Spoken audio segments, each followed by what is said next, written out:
Assalamualaikum warahmatullahi wabarakatuh. Di video ini kita akan membahas tentang review database 1. Pertama-tama tujuan belajar yaitu pertama memahami database manajemen sistem dan komponen utamanya. Lalu memahami ER model dan dapat menggunakannya sebagai desain awal dari database. Lalu memahami SQL dan apa saja yang tercakup dalam bahasa SQL. Dan yang terakhir, memahami konsep normalisasi dan dapat melakukan normalisasi data. Pokok bahasan yaitu pendahuluan, ER model, model relasional, struktur query language atau SQL, dan normalisasi. Pendahuluan. Basis data adalah kumpulan data yang dapat digambarkan sebagai aktivitas dari satu atau lebih organisasi yang berrelasi. Sebagai contoh, basis data universitas berisi informasi mengenai entity dan relasi di antara entitas. Manajemen sistem basis data. Database atau database management system yang disingkat DBMS adalah perangkat lunak yang didesain untuk membantu dalam hal pemeliharaan dan utilitas kumpulan data dalam jumlah besar. DBMS dapat menjadi alternatif penggunaan secara khusus untuk aplikasi, semisal penyimpanan data dalam file dan menulis kode aplikasi yang spesifik untuk pengaturannya. ER model. Pada ER model, gambaran dunia nyata diistilahkan dalam objek dan relasinya. ER model biasa digunakan untuk mengembangkan inisial dari desain basis data. ER model menyediakan suatu konsep yang bermanfaat yang dapat mengubah deskripsi informal dari apa yang diinginkan oleh user menjadi hal yang lebih detail, presisi, dan deskripsi detail tersebut dapat diimplementasikan ke dalam DBMS. Entity, atribut, dan himpunan entity. Entity adalah objek dunia nyata yang dapat dibedakan dari objek yang lain. Entity digambarkan dengan menggunakan himpunan atribut. Himpunan entity yang sejenis disimpan dalam himpunan entity. Himpunan entity yaitu kumpulan entity yang sejenis. Contoh gambar entity.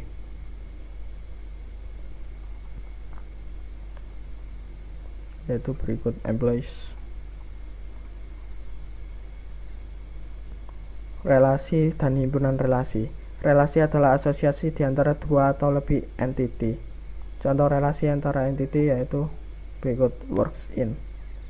Himpunan relasi adalah himpunan dari relasi-relasi yang sejenis. Contoh himpunan relasi yaitu berikut.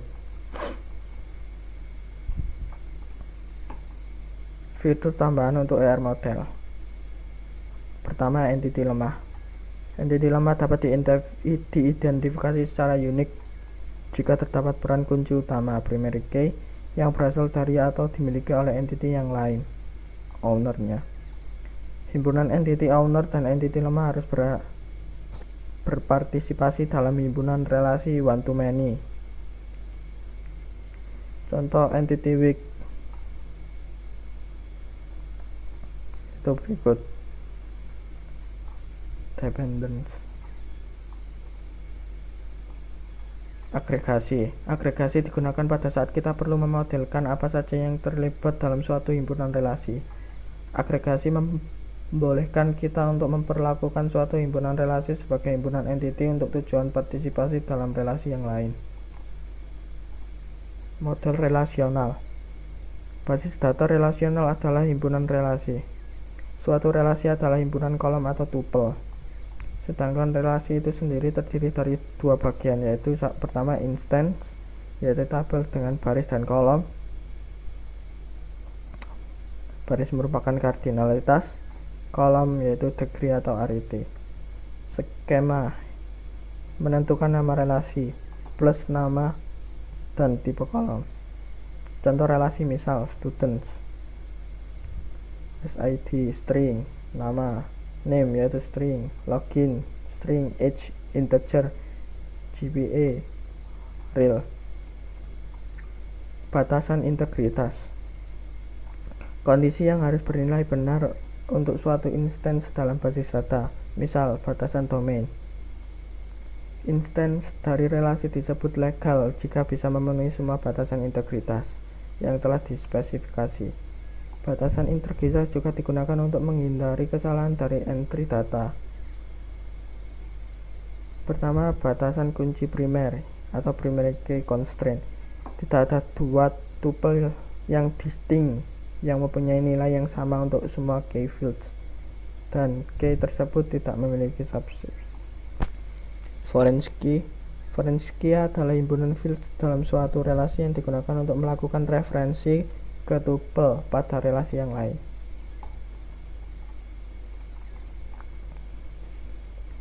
Struktur query language atau SQL, bahasa database relasional yang dibuat berdasarkan suatu standar.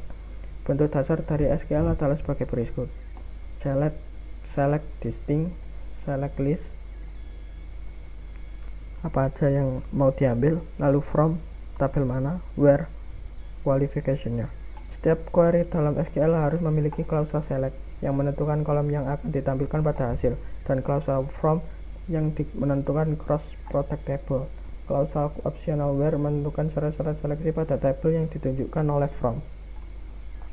SQL menyediakan 3 konstruksi set manipulation yang memperluas query dasar, yaitu union, intersect, dan except. Juga operasi set yang lain seperti in untuk memeriksa apakah elemen telah berada pada set yang ditentukan, any dan all untuk membandingkan suatu nilai dengan elemen pada set tertentu, exist untuk memeriksa apakah suatu set kosong atau berisi. Operator in dan exist dapat diawali dengan not. Operator in dan exist dapat diawali dengan not. Nested query yang memiliki query lain di dalamnya yang disebut dengan subquery. SQL mendukung 5 operasi agregat yang diterapkan pada sembarang kolom, yaitu count untuk menghitung cacah, sum menghitung jumlah seluruh nilai, AVG untuk menghitung rata-rata nilai, max mencari nilai paling besar, dan min mencari nilai paling kecil. Kadangkala operasi agregat diperlukan pada sekelompok grup dari baris pada relasi. Untuk menulis query semacam itu dibutuhkan klausa group by dan penambahan klausa having jika kita ingin menerapkan suatu kondisi terhadap data yang sudah dikelompokkan dengan group by. Lalu normalisasi. Istilah normalisasi berasal dari E.F. Coate, salah seorang perintis teknologi basis data. Normalisasi adalah proses untuk mengubah suatu relasi tertentu ke dalam 2 buah relasi atau lebih sehingga skema database menjadi lebih mudah dimengerti dan efektif. Normalisasi dibagi menjadi 3, yaitu bentuk normalisasi 1, bentuk normalisasi 2, dan bentuk normalisasi 3. Bentuk normalisasi 1 atau 1NF. Suatu relasi dikatakan dalam bentuk normal pertama jika dan hanya jika setiap atribut bernilai tunggal untuk setiap atribut bernilai tunggal untuk setiap baris. Contohnya adalah berikut. Tabel.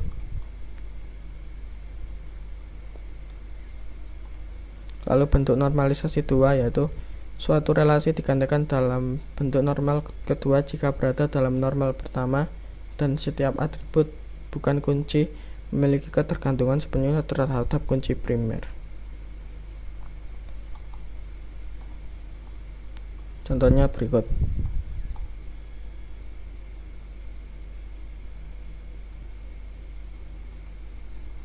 Hal yang terakhir, bentuk normalisasi 3.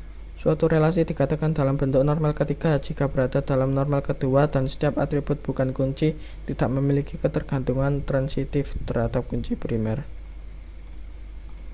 Yaitu contohnya sebagai berikut.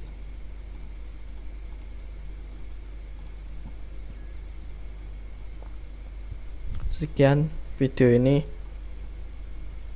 Wassalamualaikum warahmatullahi wabarakatuh.